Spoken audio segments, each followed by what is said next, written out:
Sexy versus losyang na asawa. Maraming lalaki ang napapaisip kung bakit tila mas swerte ang iba sa magaganda, sexy, o mukhang model ang asawa. Pero alam mo, sabi nga nila, ang kapalaran ay hindi basta inuukit. Napupunta lang daw sa atin kung ano ang nararapat at kung ano ang kaya nating alagaan. Kaya sa halip na mainggit o maghangad ng sobra, tanungin mo muna ang sarili mo.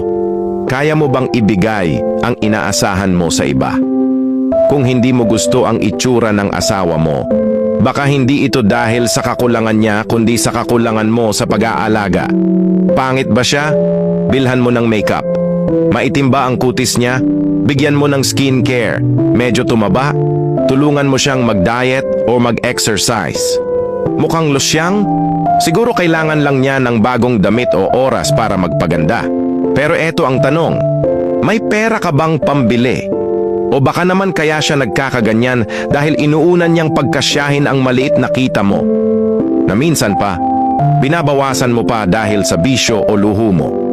Tandaan mo, hindi nagiging losyang ang isang babae ng basta-basta. Madalas, ginagawa niya yan dahil inuuna ka at ang pamilya ninyo. Kaya bago ka magreklamo o maghanap ng iba, tignan mo muna kung nagawa mo ng mahalin at alagaan ang asawa mo ng buo. Kasi kung hindi, ang totoo niyan, hindi siya ang may problema. Ikaw